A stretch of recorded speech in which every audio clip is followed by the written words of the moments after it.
open. Shepard all alone. Shepard breaks a tackle and into the end zone. Sterling Shepard.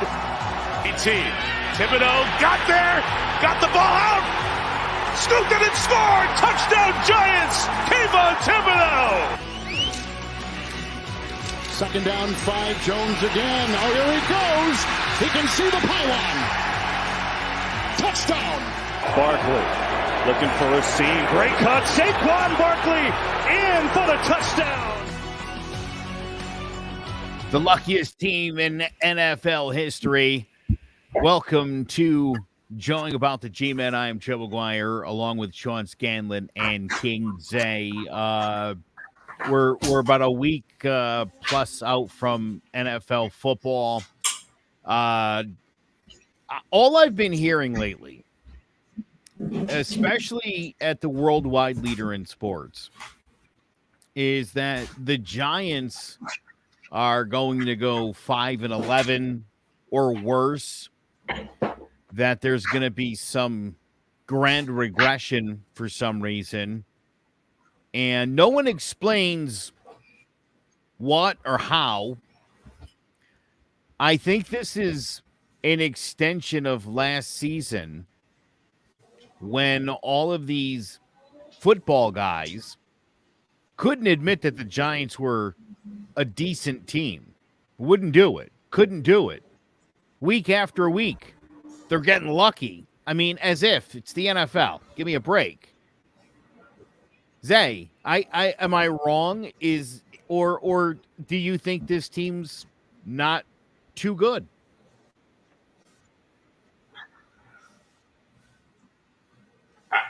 How could you say that? You're talking about a team that's coming back again with basically everybody they had last year.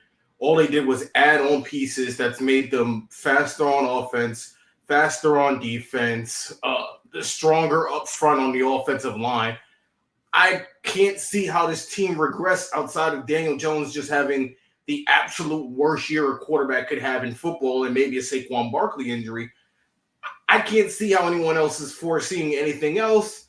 And then you have a counterpart across town who completely throw a team together and they think, oh, we got a quarterback now, we're just going to win because we have a quarterback. It's kind of baffling to me to see that, how one team can add one piece and they become a contender in the same town. Didn't make the playoffs the year before. The guy who's leading them didn't make the playoffs the year before.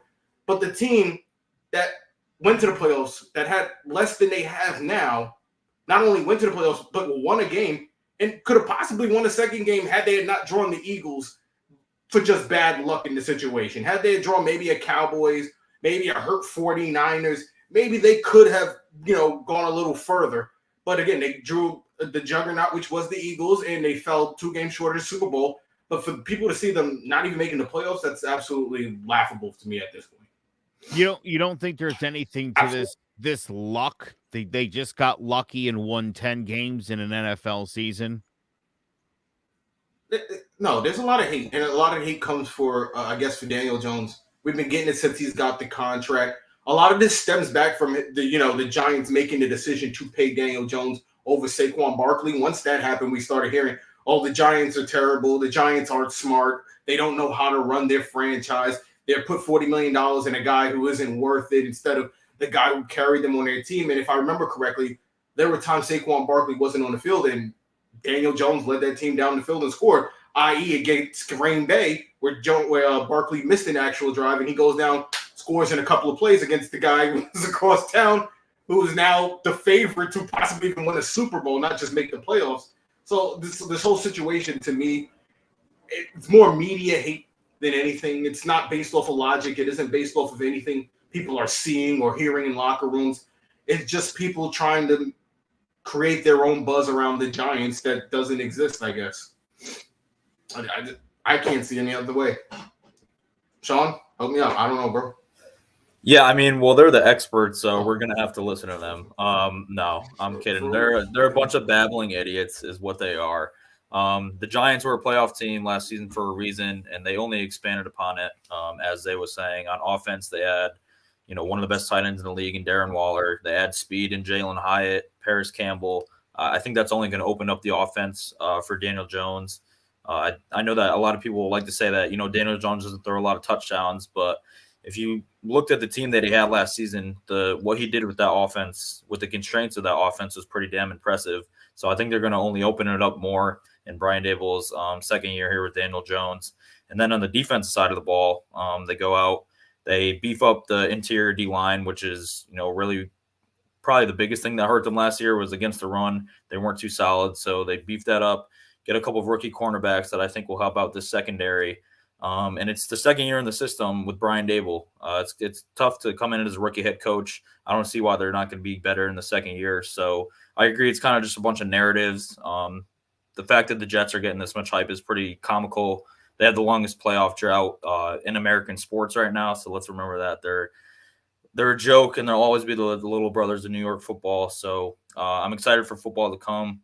And I can't wait to prove everybody wrong, because the people that think the Giants are going to regress this year are in for something. And let me point out that not only were the Jets a huge disappointment a season ago, so was Aaron Rodgers in Green Bay, the place where he had spent his entire career. So I don't know. I don't know how much I'd be banking on him going to a new place and it just working out perfectly.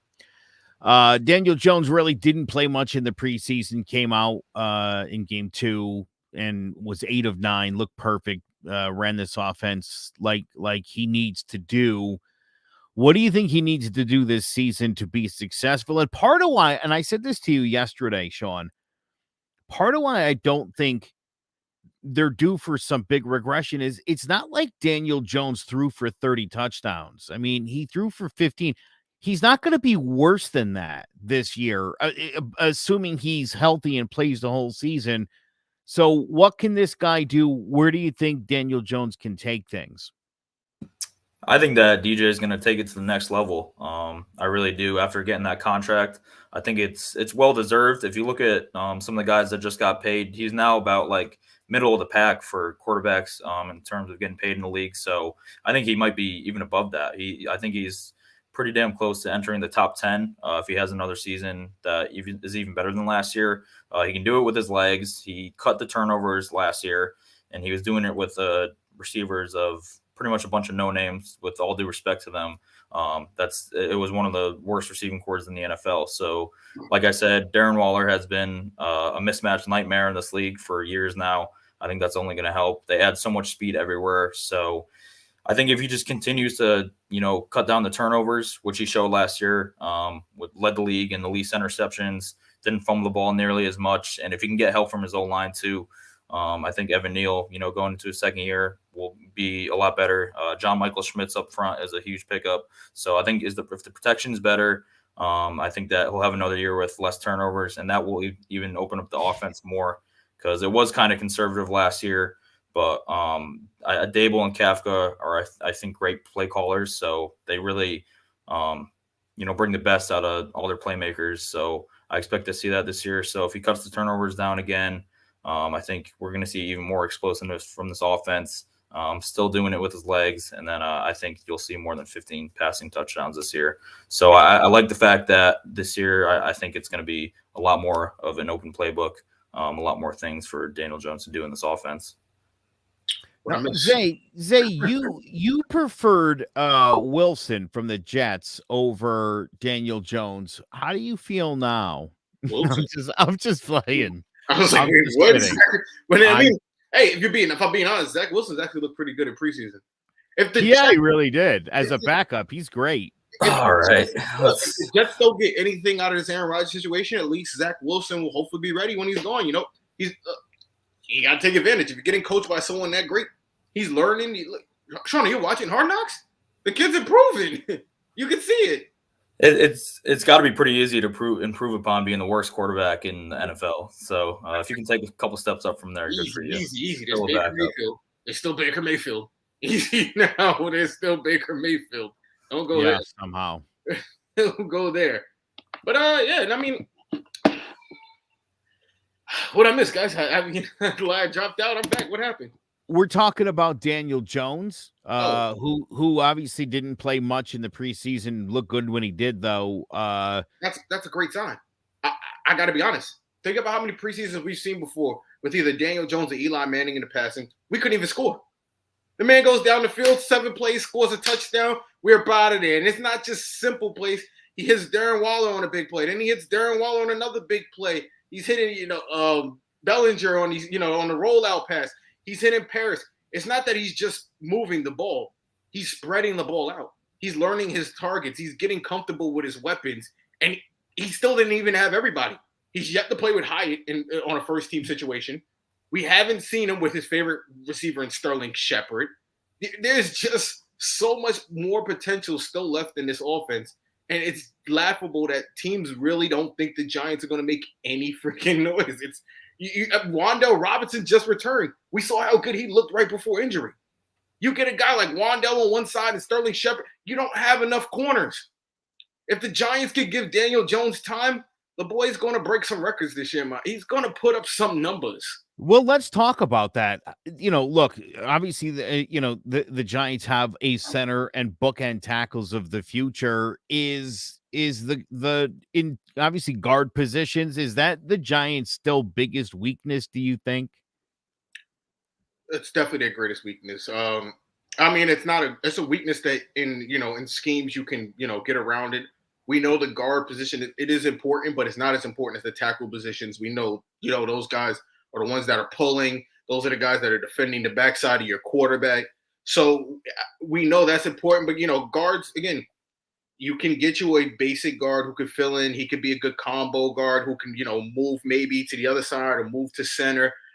We'll figure out the guard situation. I'm not too worried about that. Once you got the center and the 2 tackles and you have 2 tight ends on the outside who can block and who are willing blockers, which is a big thing in this league.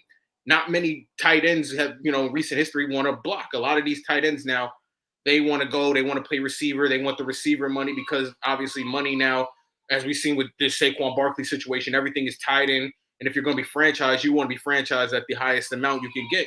But the Giants are lucky enough to have 2 tight ends who don't care about getting down the field and catching every ball and blocking. So that's going to also help out with their blocking scheme up front to alleviate some of the headache of not having 2 great guards next to your tackles. So I think the line will be pretty fine. Make or break year for Dan Jones. I don't know who's calling him Dan Jones at this point, but that's pretty. I don't think this is a make or break year for anything. I think this is, Daniel Jones. It is, to me, highly unlikely that this guy's not going to have as good a year or a better year than he had last year, just based on the construct of the New York Giants. We know he understands this offense. We know that obviously Kafka and Dable, they utilize this guy the right way.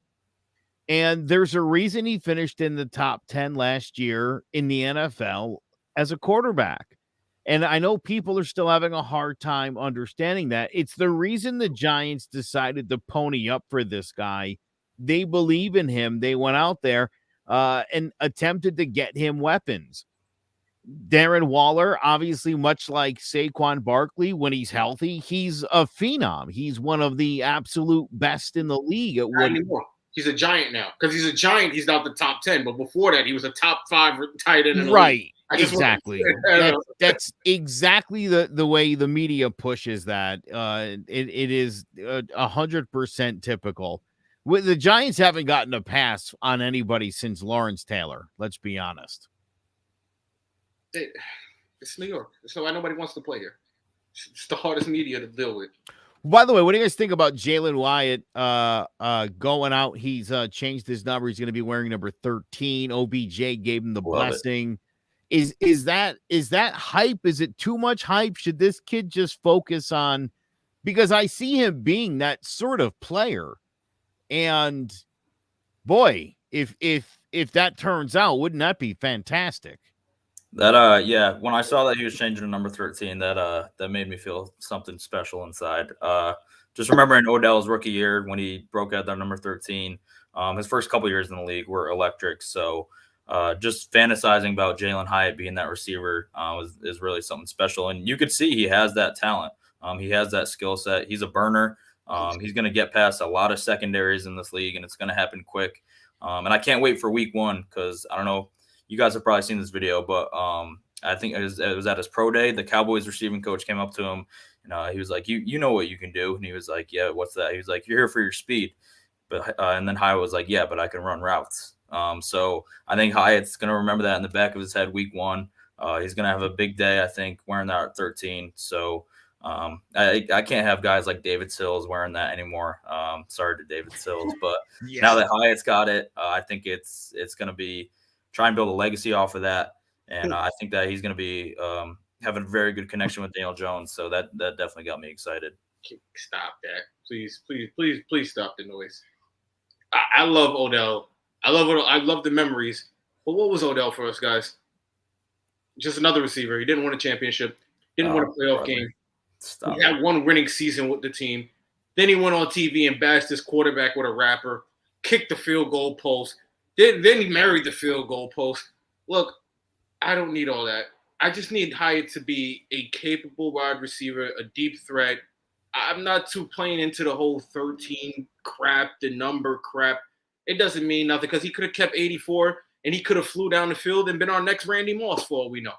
All I'm saying is I just want him to go out there, be a deep threat weapon, be what we brought you in to be. Be the guy that scored 5 touchdowns against Alabama. I don't need you to be Odell. I don't need you to try to fill Odell's shoes, which, again, shouldn't be that big in New York. He didn't win anything. We're not talking about Daniel Jones who has to fill the disrespect to Odell, man. What is Think it? about this, though. Think about this, though, Zay. Honestly, Odell Beckham is the greatest receiver in Giants history. No. I don't believe that. He's the flashiest. He's had some of the best plays.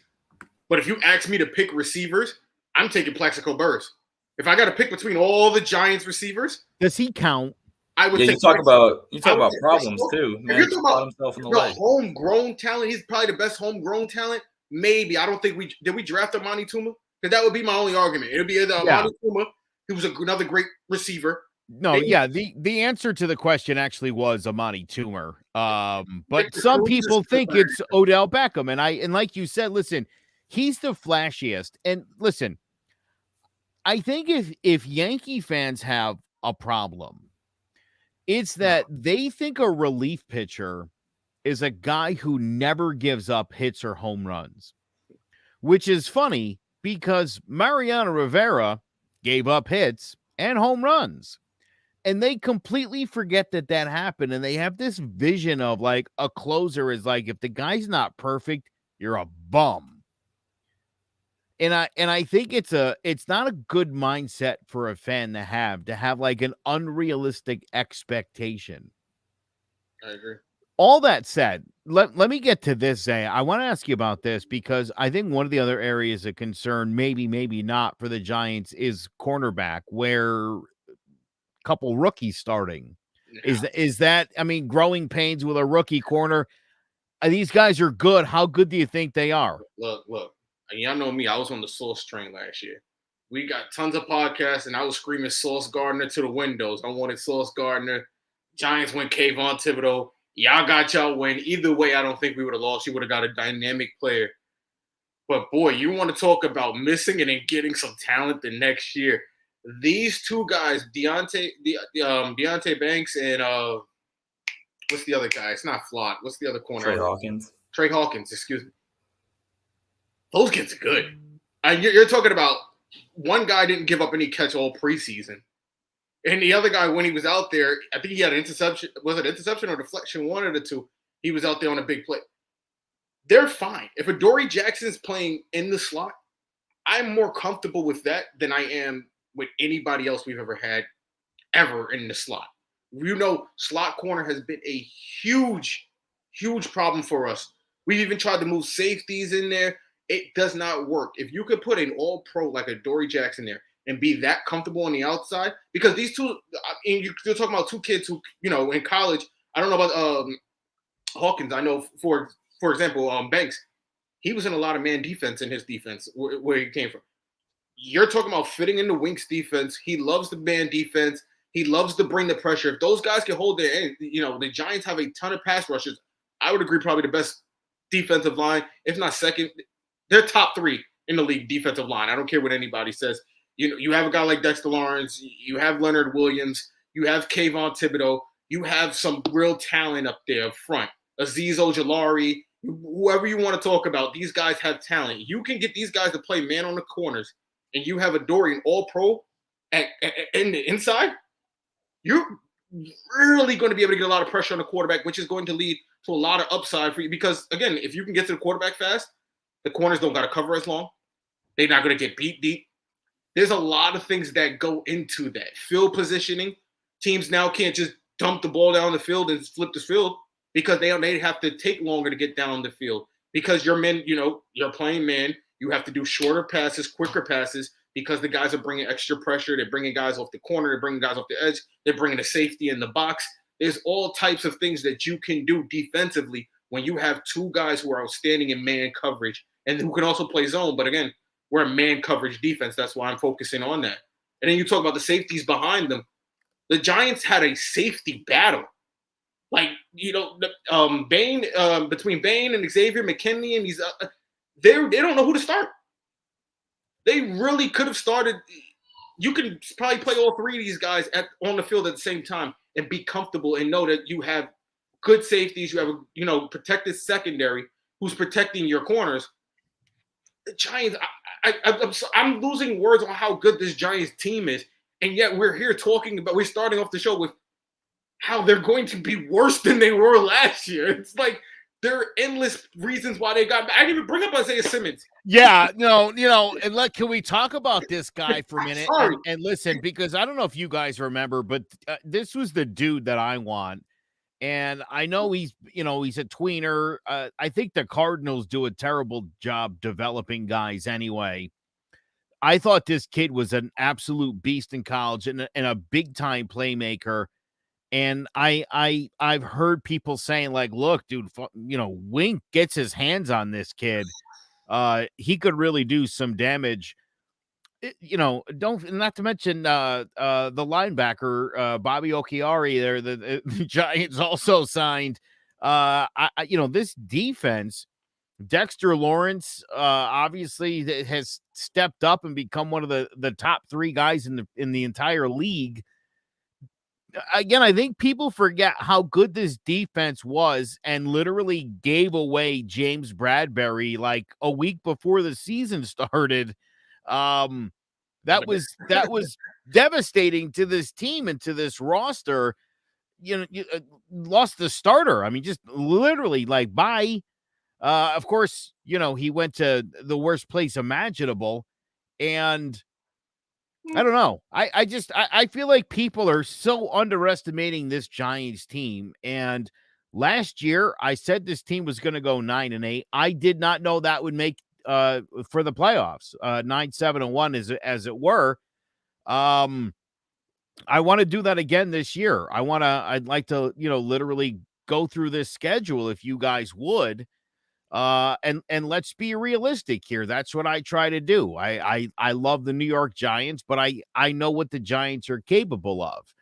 And I've heard these first 8 games are brutal. I think that's true. I think Dallas is a tough opener for the Giants. I think the Cardinals in game 2 is an easy win. I think the Giants win that game. You think? Yep. Let's say they lose to San Fran. I think they beat Seattle 2-2, lose to Miami 2-3. Let's say they lose to Buffalo 2-4. You beat Washington 3-4. You beat the Jets. I'm certain they'll beat the Jets 4-5. Raiders 5-5. Dallas, let's say you lose again 5-6. Washington, let's say you lose again 5-7. Beat New England. So you're 6-7. You beat Green Bay. You're 7-7. Beat New Orleans, 8-7. Lose to Philly, 8-8. You beat the Rams, 9-8. You got to play Philly to make the playoffs. I like it. I think that's a good spot for the Giants to be in. I think that's about how this season's going to shake out. I think they could win some of the games I said they are going to lose. Because, again, I think the Giants are a much better football team this year just looking at this roster, this is a better team than it was a year ago. Yes, it is. Looking at that, I see some of. I'm baffled by some of those losses you have up there. If I'm being honest, I don't see us losing to the Bills. I know. Look, I know the Bills have quote unquote a better roster. Yada yada yada. I think having Dable, I think that helps us with the Bills. I think he knows Josh Allen. Josh Allen. I think he understands Josh Allen's tendencies, and I think knowing and being in that, organization, that locker room, knowing how they move, I think that's going to do well for the Giants against the Bills than more people think. I think defensively they have an update. They have an advantage again. Like I said, Dable knows Josh Allen. He created this monster that is Josh Allen that everyone is now calling a top 3 quarterback in the league that before he was even drafted, you didn't even know where he went. So, again, I think there's the leeway there. I look at Miami, and my biggest thing is Tua going to be available? Is he going to be concussed? Is he going to be playing? There's so many questions. He is usually concussed. That's true. There's so many questions with Miami, and I think sometimes, again, they could be a really good team. They have good weapons. But again, I think they get held back by the quarterback position. Is he going to be there? Is he not going to be there? How good is their defense? There's so many questions on that one. Opening night at home, I can't see the Giants losing to Dallas. I think the times of the Giants and Dallas, the Dallas beating us twice a year, I think those times are going to be going to the wayside.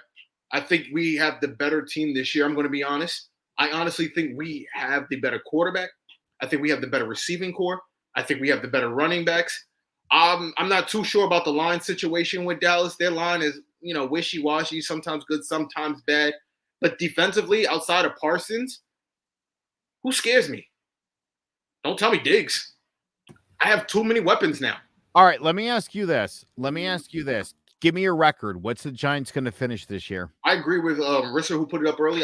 I'm somewhere in the 11. Yeah, I'm in 11 wins, somewhere around 11 wins. What's the 6 losses would have to be? Because 11-6. Yeah, 11-6. I'm somewhere in that range. I think the Giants will be at the top of the NFC East. And I'm telling you, people are really underdoing this roster. I am curious of I'd love to hear. We got a lot of people watching right now. Weigh in. Let me know what you think the Giants record's going to be. Sean, I'm at like 9-8. I think 9-8, 10-7. If they get lucky like they did last year, I think that's reasonable, and I think a return to the playoffs is a reasonable goal for this New York Giants team. Zay thinks they're a solid 11-6. I'd love that. Who's right? Where are you sitting? Yeah, well, the luckiest team in the NFL will stay lucky for this year as well. I agree with Zay. I was thinking 11-6. I just think that they are vastly improved from last year. They won a lot of close games, but I don't think that's a problem for this team. I think that they will be in a lot of close games. Obviously, earlier in the season as well, I think they will be. But I agree with Zay on the opening night part. I think that they're going to go beat the Cowboys at MetLife to, make a statement to start the season. I'm so over the days of, getting swept by the Cowboys and the Eagles. And I think this year, I won't say that they'll sweep both of them, but I do think that they're going to split with those teams. I don't think it's sweep both. Yeah, I agree. All right. Then, real quick, I just put Sanders up. Sanders a Cowboys fan, so he says Giants would be playoff contention, but no better than third place because in his mind, Dallas is still better. Well, he's delusional. He's a Cowboys yeah. fan. Well, and so real quick, because Sean and I talked about this yesterday. Sean and I obviously talked yesterday, and the Eagles lost a lot of players, and I love Jalen Hurts, but Miles Sanders gone. They lost a lot of guys on defense. And they got Swift. They got Swift to fill in for Miles Sanders. I don't love him. I that's great. But I don't love him, and I don't know that he's that dependable. And listen, all that said, and then like you said, Tuesday, you throw some other guy in there, oh yeah, he's just gonna be great. Oh, maybe not. Look, DeAndre Swift had some problems. There's a reason that the Lions moved on. So I don't know that you can bank on. Look, Miles Sanders was a fantastic running back. He did a really good job there, and he was very comfortable and knew that system really well. That certainly helped a young quarterback. So, I don't think it's a foregone conclusion that the Eagles are going to win 13 games or whatever nonsense people have in their heads. Jalen Hurts, a good quarterback, but that's not the same team as it was a year ago. And Dallas, again, I think is in much the same situation they were in last year. Obviously, they've moved on from Zeke Elliott, but is Tony Pollard ready to carry the load? We'll see. Did great as a backup, as a guy who doesn't get a ton of touches, comes in fresh in games, late in games. How's it going to be pounding the football day in and day out is all I'm saying. Look, there's so many questions. That's why I hate early season predictions, because obviously we don't know what there's still injuries. There's so many scenarios that can swing a season. Trades, free agent signings, all types of crap that we can see. But I will say one thing, and I agree with Risser with the whole playoff win thing.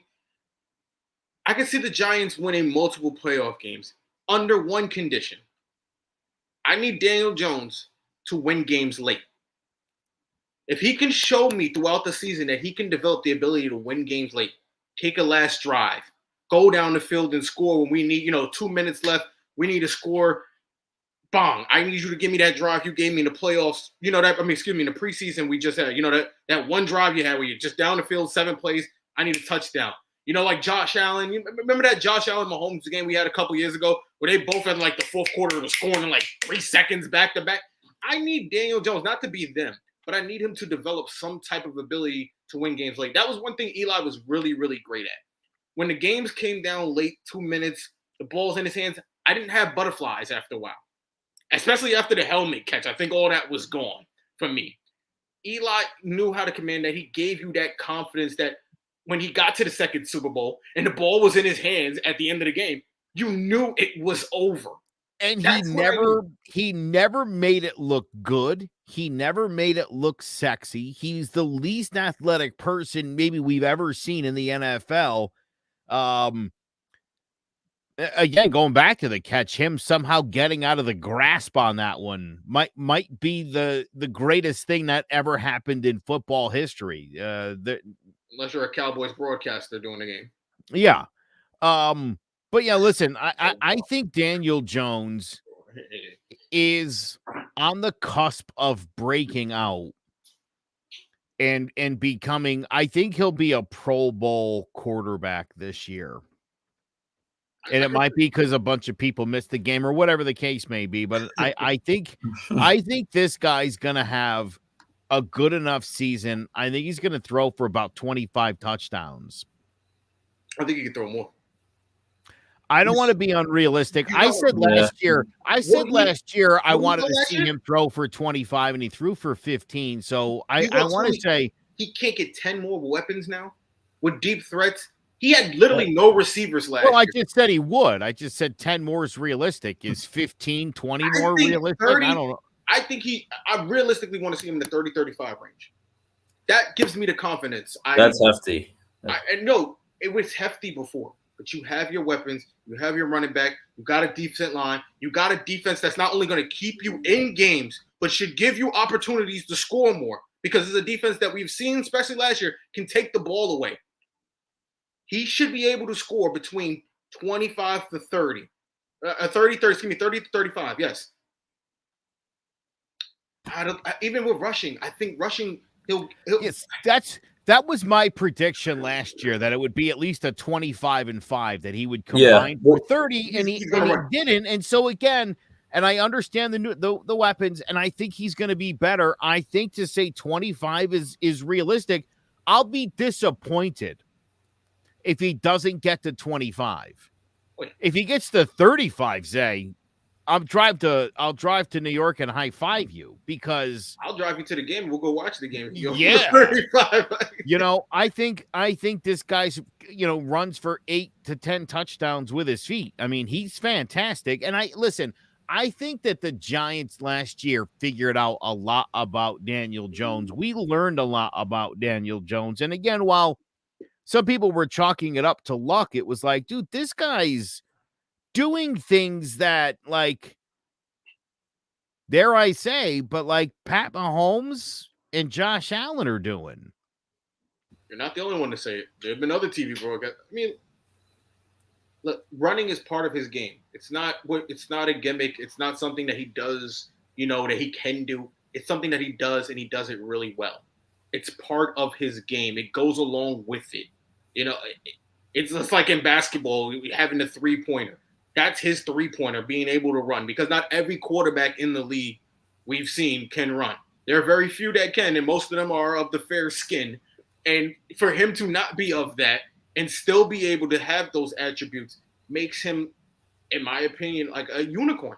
Zay, let's talk about this for a minute. Let's talk about race because, listen, Jason Sehorn, back in the day as a white cornerback for the Giants, there were people who just never really gave him the respect that he deserved because he was a white guy playing a black guy's position, Quote unquote, so to speak. You know what I mean?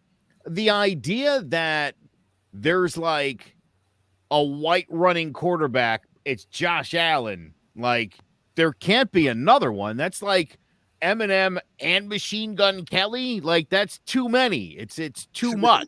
There's gotta be Logic. Let's go Eminem and Logic. Let's not go. Yeah, all right, better. That's better. Let's pick another white rapper. Let's go at that. One of the Beastie Boys. You know what I mean? Like, but again, it's. I think people have a hard time thinking that there could be another white running quarterback, and that it would be Daniel Jones, a guy from Duke. Like, none of that seems to jive out culturally. You know what I'm saying? Yeah. Is that weird to say? Yeah, like, I think that's where it's coming from. People just don't like to admit that Daniel Jones is good, I think is what it comes down to, starting with the national media. And it started from day one when he got drafted by the Giants, when everyone was laughing at that pick.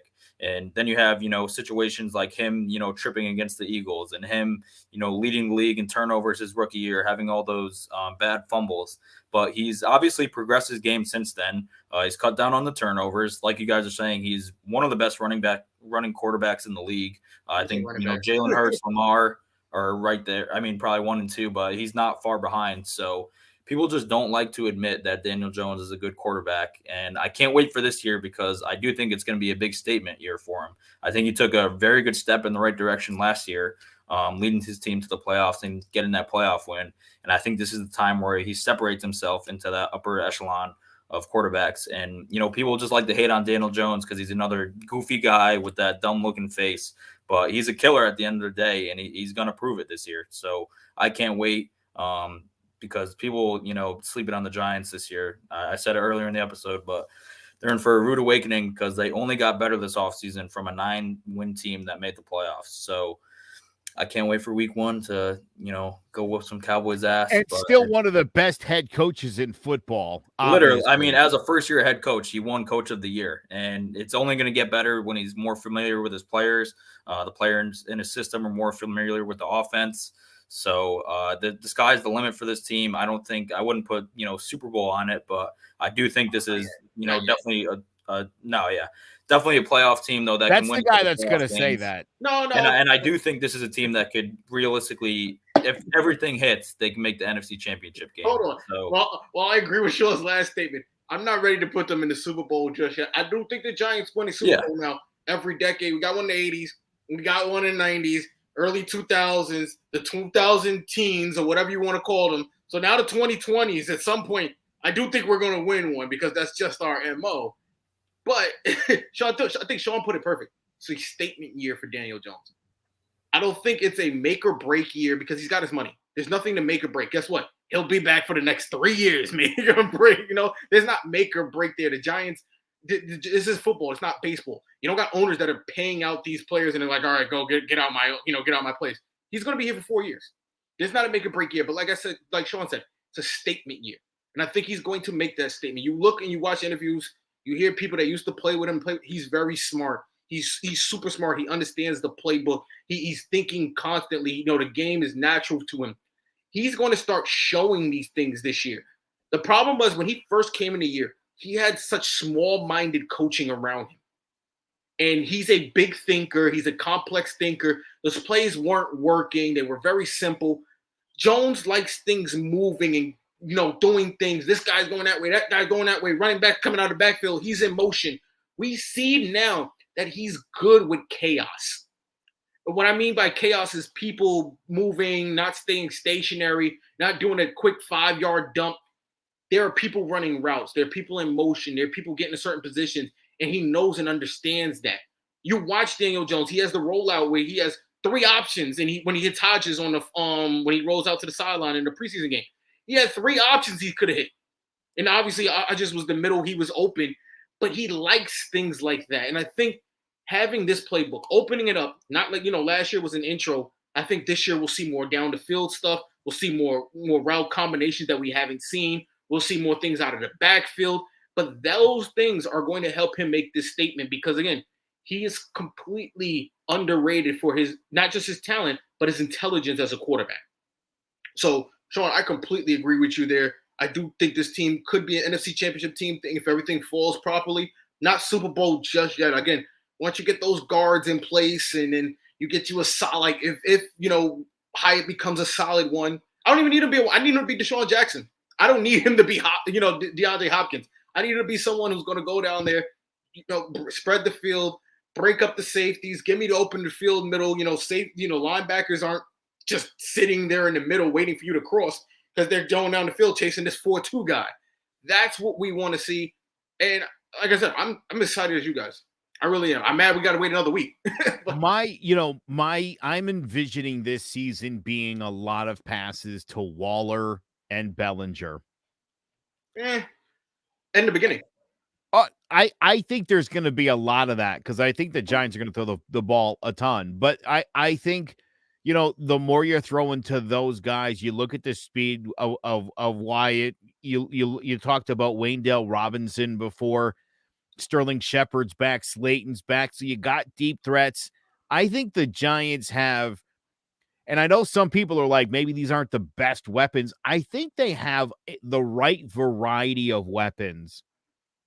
And I think it really does start with Waller. And I love Bellinger. I thought he was so good last year. And to have that sort of compliment, but again, getting one of the best guys in football at the tight end position and kind of making him the other tight end, my God, I think that kid's headed for a breakout season. A lot of people are saying Waller will probably lead the Giants in catches. I would put my money on Bellinger because I think Waller's going to draw way more attention.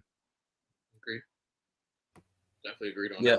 I do agree with what you're saying about the complimentary part about the receivers. There's a lot of different skill sets within this receiving room now. You have obviously big target tight end guy mismatch in Darren Waller. You have your burners who can break the secondary and Hyatt and Slayton. A couple of really good slot guys that are great at getting open in short areas with Campbell, Shepard, and Wandale Robinson, and then Hodgins, who has just been a steady guy, was our best receiver down the stretch last year. So it's a lot of different skill sets in one receiving room that if you look at it on paper, a casual football fan will say, oh, these guys are mid. They're not great. But once you put them all together, we don't really have, say, a true number one receiver. But I like what this group brings as a whole. And I think that it's going to be really big for Daniel Jones' progressions going into this season. I can see 6 or 7 guys getting 3 or 4 catches a game. Yeah, add in Saquon too, coming out of the backfield. Oh yeah, I'm not even counting Saquon, and what he brings to the table. And again, I think to myself, you've got 4 or 5 guys now on this offense that have the capability of breaking one off at any moment. And to me, one of the best things Odell Beckham brought to the Giants, it's the same thing that Saquon does. It's that home run ability. It's the ability to just go 80 yards, 60 yards, 55 yards on any given play and score. And when you have a guy like that, and that's why I was so pissed when they moved on from Odell, because to have 2 guys like that really ups the odds that one of them is going to break one off. If not a score, like a 70-yard run, I'll take it down inside the 5. We'll get in. But to have a game changer like that, I think the Giants now legit. You look at the quarterback position. Again, you got a guy that can take off and run 80 yards. He's done it. You've got home run hitter, generational talent finally realized in Saquon Barkley. You got that speed in Wyatt or Hyatt. I'm killing his name over here. If you're mixing up Waller and Hyatt. It's all right. Hyatt Yeah, Waller. All right, I get a little excited Wyatt. too about it. It's Hyatt. Yeah. Tough to contain it. Yeah, Hyatt, Jalen Hyatt. I think that's so clutch to have burners, to have guys that can just take it to the house. Obviously, Paris Campbell's got some speed, so you've got guys where if Daniel Jones has a little bit of time, can get somebody moving across the football field, the Giants are going to score a lot more touchdowns just based on the speed that they suddenly find themselves immersed with. It's going to be exciting. Yeah, and I think with so much speed for those receivers, I think, teams are going to have to play two deep safeties, which just gives more running opportunities for Daniel Jones and Saquon. So you're going to have to pick your poison with this offense with all the speed that it possesses. So I think that's obviously huge for them. They can really do whatever they want, dicing up and down the field. That's why I really like the receiving group they put together, because I think it adds a lot of elements to this offense that maybe we didn't see too much last year, that it's just going to make them even better and better. Like you said, scoring more points and scoring a lot more touchdowns. Yeah, I'm excited. I really do. This is going to be the best season the Giants have had. 2016 was nonsense, by the way. I never bought it and I never felt it. And it didn't feel right. That whole stretch sucked. But I think this is going to be as good as we've seen this team since 12. Yeah, I think this is probably the most excited we've been for a season since after that 16 season, or after the Super Bowl. So obviously it's been some dark times for us in the past decade, but I think we found a nice building block last year, making the playoffs, and now it's time to build off of that with the new regime and Dable and Shane that I actually trust. Are you laughing at me? What? I'm just hoping we're not jinxing anything that we saying. I just don't want. Well, listen, you were the one that said this before. You're like, we don't know how it's going to go, these preview shows. And it's like, well, that's why we do a friggin' podcast and not do a preview. We know, but obviously, right. No, listen, Zay, you're totally right. Look, we're talking about, right. I think the viewpoint we're coming from, and Sean, correct me if I'm wrong here, but you're looking at this roster and all things considered, they got through the preseason healthy, camp healthy. Everybody's fine. Everybody's doing well. Right. You're right where you need to be. You haven't lost any significant pieces. Best case scenario, this is definitely an 11-win team, assuming everybody's healthy, everybody plays every week, and everybody produces. Obviously, there's the possibility that none of this happens. I just don't. I mean, I don't see a scenario where Daniel Jones doesn't step up a level and people are like, oh, he is good. I just can't see how that's not going to happen. I think Saquon Barkley is playing inspired football. He's also now playing for another contract. I think there's going to be a little extra motivation there. That should scare people. Again, we know how good this defense was last year, and this defense has gotten better. On paper, certainly. In real life, it would be hard for it not to be better. No, definitely. Yeah, it'd be baffling. It'd be almost like what Mets fans are going through right now, spending $300 million and not knowing how we're in last place. I like that. I think that's if the Giants, let's say the Giants go like 6-11 this year, and people are like, "See, told you guys were crap." I will legit feel like, no, you don't even understand, because there is optimism here in that the Giants were one of the youngest teams in football last year. Yes, one of them, yeah. And they're just a year older and a year wiser, a year more experienced. I again, it would be inexplicable, and assuming that everybody's right about Dable being a genius, it would be inexplicable for this team to take a giant step backward, pardon the pun. I mean, look, what you did there. Dable's got a lot. He's got a lot on his plate. I mean, he's got to also think about it. Dable, people are going to judge Dable, but he's an offensive coordinator that became a first-time head coach. You know who else is an offensive coordinator who's trying to get a first-time head coaching job? This guy, Eric Bieniemy. Dable is going to go a long way in showing people where you can transition from, because we've seen it with our other first-time coaches. What was it? A special teams coaching, Joe Judge. It didn't cut it. The Lions, they got Matt Patricia, defensive coach. But if you can have an offensive coach. Well, now he's an offensive coach. Oh, now he is, yes. I think it's back to defense now. That's how bad Judge was at it. He's an offensive coach. But my point is, that's going to go a long way, though, for just, the league. And again, a guy like Bieniemy is trying to get an offensive gig. He's trying to get a coaching gig, and he's an offensive coordinator. So I think if Dable can be, he has to be. Not just I'm not throwing thing. He has to be this for these people. That's why I can't see the Giants failing. I'm literally trying to wrap my mind around your 6-11 statement. I can't see. I could see the Giants missing the playoffs and fighting hard. But I can't see a 6-11 complete fall off the hill. Who do you beat at 6-11? Who are you beating at 6-11? When you look at that schedule, who are your 6 wins? Well, you can lock in the Commanders twice a year. That's a given. Well, and by the way, you can't even do that. You can't do that. We lost to them last year. We tied them last year. Can I make a prediction? Felt like a loss. Can I make a bold prediction for this year? Let's hear it. We've heard them all. Eric Bieniemy will be a head coach before the season's over. I'm surprised they didn't fire Ron Rivera after. Yeah. They could be eliminated. Ron Rivera will not finish the season as the head coach of the Washington Commanders. It will be Eric Bieniemy who deserves the job, but I promise you that will happen before season's end. Ron Rivera was never a good coach. People, I'm sorry. I'm going to be the person to break your egg. He rode the coattail of Cam Newton, got him to a Super Bowl. Cam Newton was phenomenal that year. Cam Newton was a phenomenal player when he was healthy. That's why they were where they were. It wasn't because of the coaching. I mean, Luke Kuechly was a good part on defense. They had all that going, but it wasn't Ron Rivera. He wasn't making these smart moves and out-coaching other teams. They were winning off pure talent and athleticism from Cam Newton. That's really what it came down to.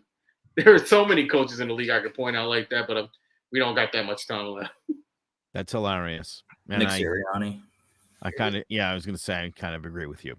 GloverCrestMedia.com/Joing About the G-Men. Make sure you subscribe to our YouTube channel, Joing About the G-Men. Follow us on Facebook, Instagram, X, Twitter, whatever the hell you want to call it.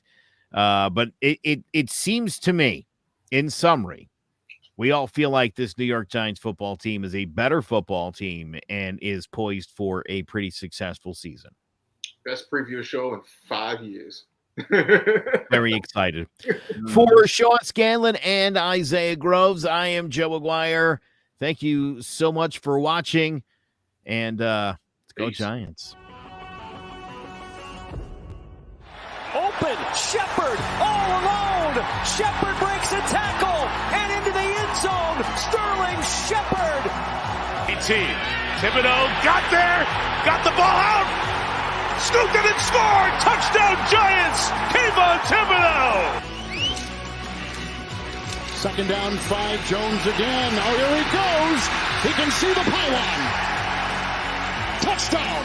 Barkley looking for a seam. Great cut. Saquon Barkley in for the touchdown.